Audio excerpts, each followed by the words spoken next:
Asibingelele kuba bukeli be-Transformation Live.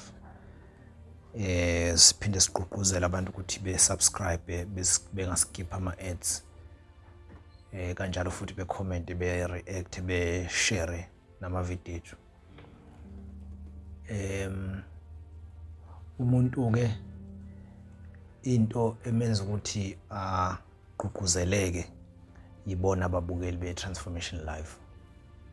Khumbula ukuthi umuntu into ayeyenza nje kwakukhuluma indaba zasejele ngokuxwayisa abantu ngejele. Nangokuxwayisa abantu ikakhulukazi abangakayi ejele nalabo futhi nje abangakakwenza amacala ngasebalidele ejele. So ke ngokukhombisa ukuthi abantu ngathi bayayilalela lento sabe sesiqhubeka ke. Njengoba ubona nje sishutha noma yikuphi thina siyashutha endaweni eyodwa. Sishutha nje la isisuke sikhona ngaleso sikhathi ngenxa ukuthi asinayo indawo eyodwa esisuke sisebenzela kuyona.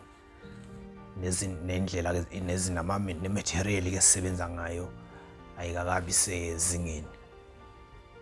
Kodwa nje kusuke kubalekile so kuyumlayezo esisuke sifuna ukudlulisa nokuyiyona into vele ebalekile ukudlula yonke into. Kunensizwa yaseMtuba eke yapost ivideo nje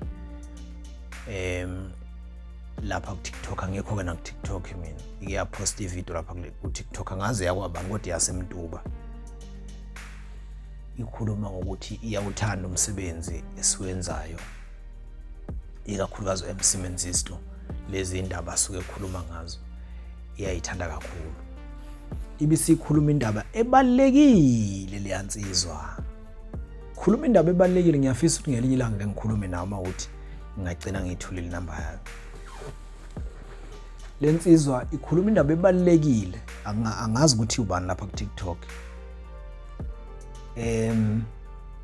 Ithi lensizwa lento engisuke ngiyikhuluma mina leyo ukuthi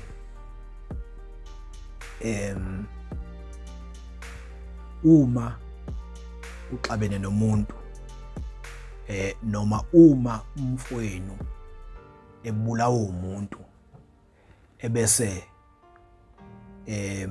ngokujwayelekile thina abantu esithi sizinsizwa sazi ukuthi uma umuntu ebulela umfowethu namfune ngimbulala. Kodwa mawususa ejele sungaphakathi lapho ufike ubone khona ukuthi lo muntu engimbulele ngoba ngiphindiselela umfowethu bekufanele ngimiyeke kube nguye ozongena la ejele.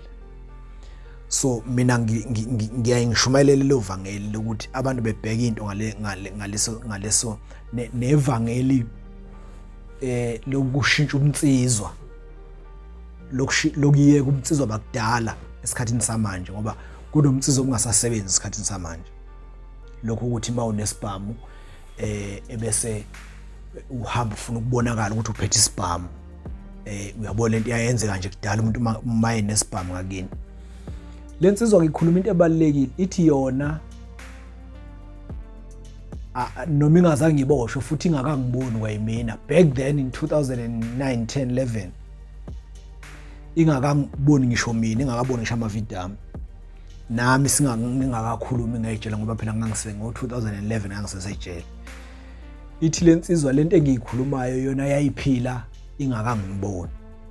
So ngithema ngikhuluma lento yokuthi umtsizwa bakudala noma manje abusafani, nanokuthi umtsizwa bakudala muzokuphila esikhathini samanje buyabulalisa kakhulukazi lobu umtsizwa bokuthanda ukushaya abantu nokuthanda ukuchoma ngesibhamu nokudubula nje.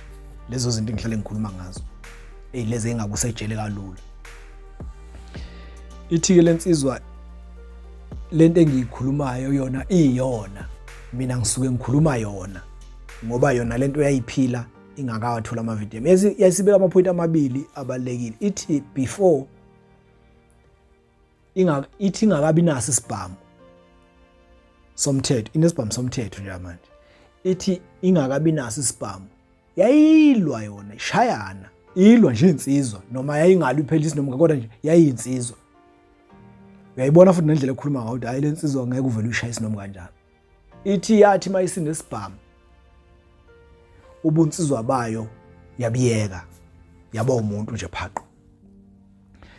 Ithi ngesikhathi ingakabi namoto ibiqonywa nje, iqonywa njengensizwa nje. Kodwa kuthe isinemoto yasiyakiyeka uqonywa. Kanti esikhathini samanje uma umuntu nje njengami ungenamonto usaba ngisho ukushela kulesi sikhathi samanje. Usaba ngisho ukushela umuntu onemoto. Ayo nemoto kuphela noma imuphi nje umuntu wesifazane ozukuthi uyamthanda kodwa ngenxa ukuthi awunayo kodwa musu nemoto ila khona ushela khona usheshe uqonywe futhi. Yona ke lensizwa yakiyeka konke lokho. Akuyona into elula leyo ukuthi ingenziwe umuntu ongakedluli esimeni noma engakedlula ejele ongazange eboshwe. Akuyona into elula leyo. Umuntu uma kwathola imoto esikhathini samanje azothi ufanele liqonywe. Thola isibhamu ufune sabisa abantu hambe shaye nje kusho ukuthi yonke into isilula. So ke lo mfo ukhuluma into ebalekile nje abantu abaningi abangayithatha kancane noma bangayinaki. Njoba ngisho ukuthi uthi yena wathi engakabi naso isibhamu wayekuthanda ukulwa wayelwa nje kwakulula kuyena ukulwa. Kwakulula kakhulu. Kwathi senesibhamu ukulwa kuyena kwehla akabange salwa ngoba waye yazi ukuthi usephethe into manje engathi mangathiwa nje kuyaliwa manje isheshe icacise ware the same time izomfaka ejele. Kanjalo nemoto uthi yena wayiqonywa nje kakhulu engakabi nayo imoto kodwa uthe mayise nemoto wayise eyeka uqonywa. Akuyona into enzima, akuyona into elula le ukuyenza. Inzima kakhulu, akuyona into elula ukuyenza. Thina nje insizwa into esifunayo kakhulu nempilo nje siphilwa manje. Yiyo le ukuthi yabo nje baningi abangenazo imoto abathandaza ukuthi bebe nazo ukuze bezoqonywa kalula. Well ke esikhathini samanje abantu besifazane kuba lula ukuthi bekhulume nawe noma bekunike that attention osukuyifuna mawusuku nemoto. So ke lensizwa yaba nenhlanhla ngokuthi ibuka izinto ngaleloso ngoba isikhathi esiningi thina izinto sizibuka ngaleloso uma nami nje ukuba ngaze ngiboshwe. Nami nje ukuba ngaze ngiboshwe. Izinto ngaba ngiyibuki ngaleliso. Mina ke ngiyayithi angazi noma ngiyayithi ngatubeka kakhulu ngisengaphakathi ejele ngoba mina noma ngingezwa noma ngingathanda intombi noma ngingazange ngingehlele lokho kodwa ngiyabona nje ukuthi noma ngingathanda intombi ngize ngiyithengele imoto ngiyithengele ini ngiyenzele ini uma sekuthola kade ngiyenzela something namhlanje phambili ngangike ngithi mina noma ngingathengela intombi imoto even umkami ngamthengela imoto namhlanje mhlambe ngithi ngiyamsurprise kwi birthday yakhe or ngimenzela ngiyamsurprise nje bese kuthi ngakusasa ngimbambe nendoda. Ngeke mina kungaba khona lokho kudinwa nje okunatural okufanele kwenzeke vele ngoba ngumuntu. Kodwa ngeke ungibone sengihamba sengithetha ngishaya izandla ngibambe ikhanda ngikhalela ukuthi wangigila umuntu wesifazane wangigila umfazi sengizomposta noma ku social media ngoba nginazi izithombe zakhe sengiyabonga ngeke ngiyenze leyo nto ngoba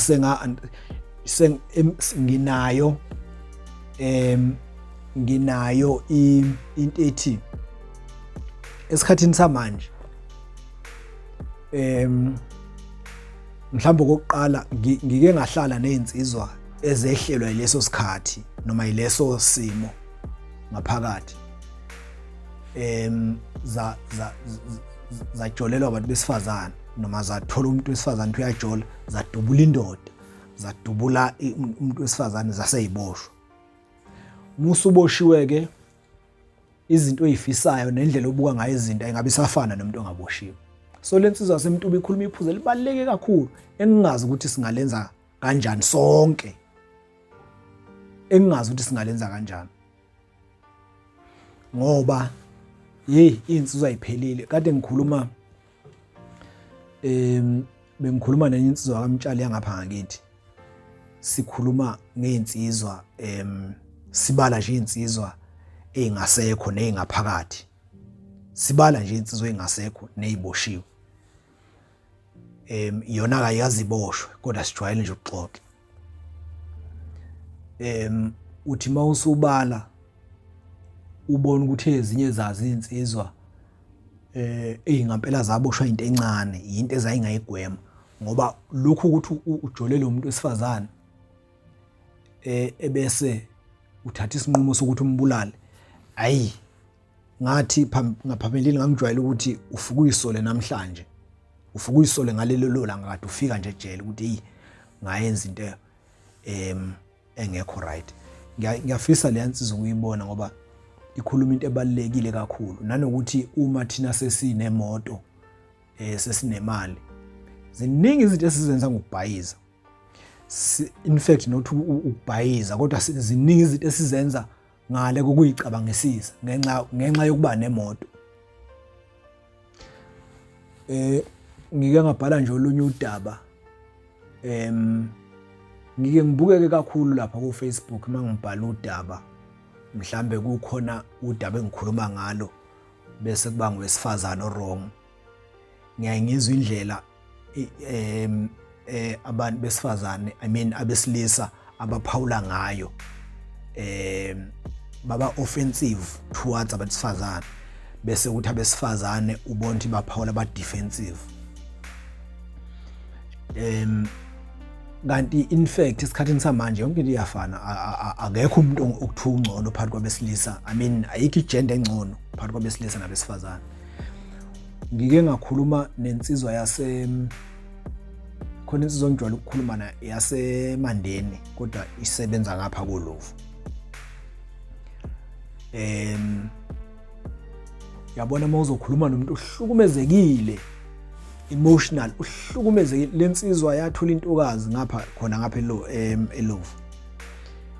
Yathandana nayo kwathi lentokazi inosisi, usisi wayo ilo sisi othanda izinto, ilo sisi othi mayifonelwa ojwayele ukufonelwa izinsizwa lento ukuthi manje awuze nomngani wakho asihlanganisela phela amantombazane nibe bathathu siyojabula.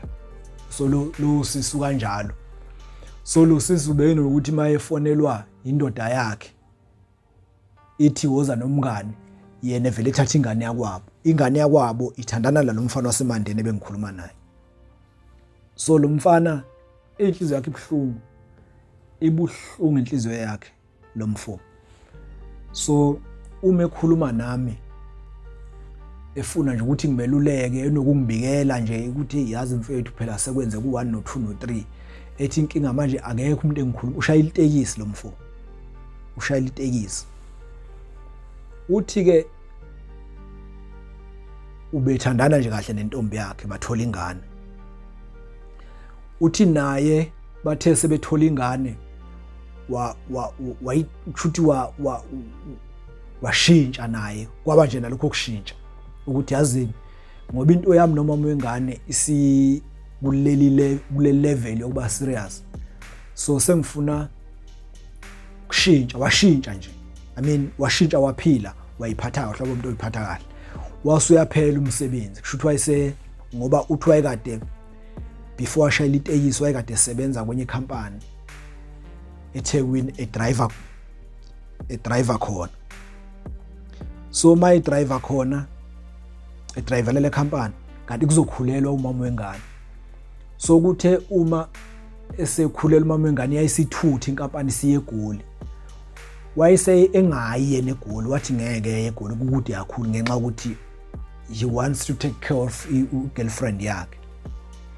so wayuyeka kumsebenzi kwase engasebenziki kwase isimo sithi ubanzinyana kuyena ngenhlahla intombazane yathi mayisitetile yayisibuyele etohweni layo.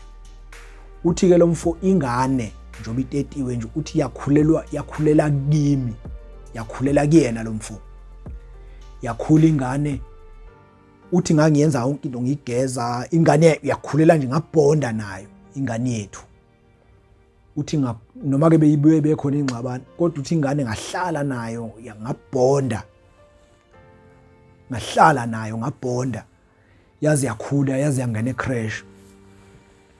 Uthi ngeke ngabhala ngalo lolu daba on Facebook Simmons Stomindi. Uthi lo mfo ithe ingane yakhe isikhulile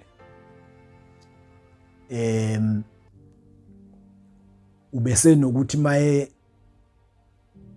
umama wengane uma esemsebenzini yena esale nengane njalo nje umama wengane mesemsebenzini esale nengane. Uthi kwahamba wagcina ke naye lo mfo esethola umsebenzi esethola itekisi ke manje sezoshayela itekisi. This was 2022. Wagcina esethola itekisi ke lo mfo. Ingane kwase kuphoqa ukuthi iyohlala nomamkhulu wayo ke manje lo sisi lo uthanda izinto othi mefonelwa athatha intombi yalo mfo.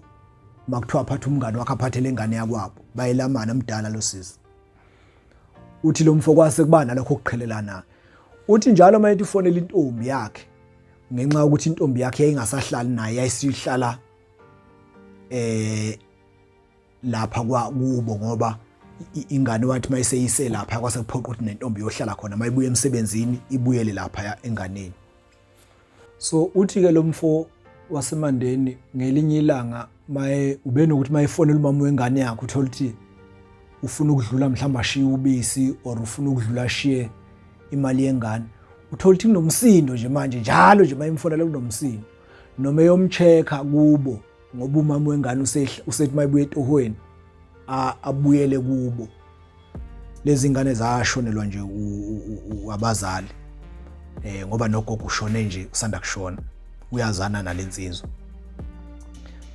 So lensizwa ithi mayizocheck umama wengane ifice kunomsindo la, ifice kunemoto noma kuneyimoto nje yabona kuyagroove ithi yona ke yayingami mayifika ngetekisi yayingami phambi komuzi ngenxa ukuthi iqonywe khona nje sizoma ngemoto. Uthi waye manje aqhayele imise lapha imoto bese fonela intombi.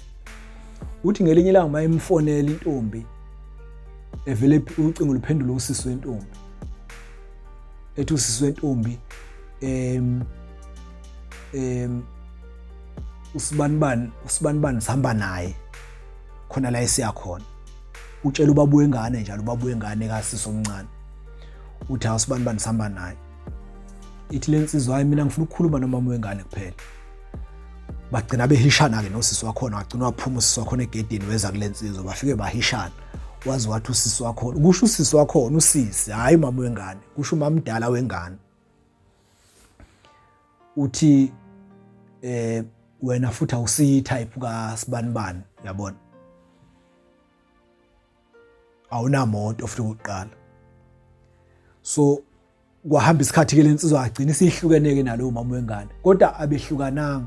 Usisi lo umama wengane wavela wayithuka lensizwa bangabe besazwana nje kanti lo sisi seyithathe wayifaka insizweni angazi ukuthi isithandana nomuntu osebenza amasipala kanjani. Lo mfo wengane wangifonela ngalezo ukhathi ke ekhala ngokuthi nje ingane yakhe indlela ebisihleki ngayo la kuyena inkinga manje akasakwazi nokuyibona ngoba umama waye akafuni. Manje use decide ukuthi avela ngayifaka imali yengane ngoba akakwazi manje ukufaka imali yengane akangayiboni. Manje umama wengane yamfonela angazi noma ufuna bebuyisane ithi lensizwa ngifuna kumbamba. Ibhlungu inhliziyo yayingayibulala ngisho uyibulala. Ngayitshenda hayi ungenzi lutho kubhlungu nje okuzodlula. Ungenzi lutho ungayibuli naye futhi lo wesifazane ungamshaya miyeke. Ukuthi lento ayenzayo nawe usefike washayisa ke phambili uyayifonela lensizwa useyithumela nangabangani ke manje ukuthi beyibhalele abanye ke bayathuka ucasuka ke kwesikhashana lokho ngoba lensizwa ukube nje ayingitholanga kukhona eyayizokwenza okubi ngoba yaze ngeze ukuthi ilimele therefore siyafana besifazana besilisa bayafana bengifisa ukuphawula ngakho lokho kule video yalensizwa yaseMtuba ethi yona isishintshe kakhulu kufana noma ayisalo nje sinomu kanjani ngoba nalento okuli sinomu kanjani iyo lefike isilimazisa ukusukela ukuphendulane kabi nomuntu uzumthuke uqala umfokofisi kuwena wrong kanti umuntu uphethe isibhamu avela dinwa ngempela umuntu naye mengawabuka amavideo ethu yokudubula ufe kuphele kanjalo ngaye kuphinde kuphele kanjalo ngawe ngoba uma udubula umuntu umbulala akusikho nje ukuthi usuqedile ngalo yamuntu nawe kusuke sekuphelile ngawe. I'm telling you noma ngabe kuthiwa umbulala uwedwa noma ngabe kuthiwa umbulala kubona abantu kodwa ngesikhathi udubula umuntu umbulala nawe kusuke sekuphelile ngaye kusuke sekuphelile nawe kusuke sekuphelile ngawe. I'm telling you ngiyazi ukuthi muyakini kade udubula umuntu muyakini angabe kusafana ufike uje ungene ekhaya ukhululeke uvula ifridge ukhululeke ngalendlela okhululeke kade ukhululeke ngayo mawusubulela umuntu. Thank you.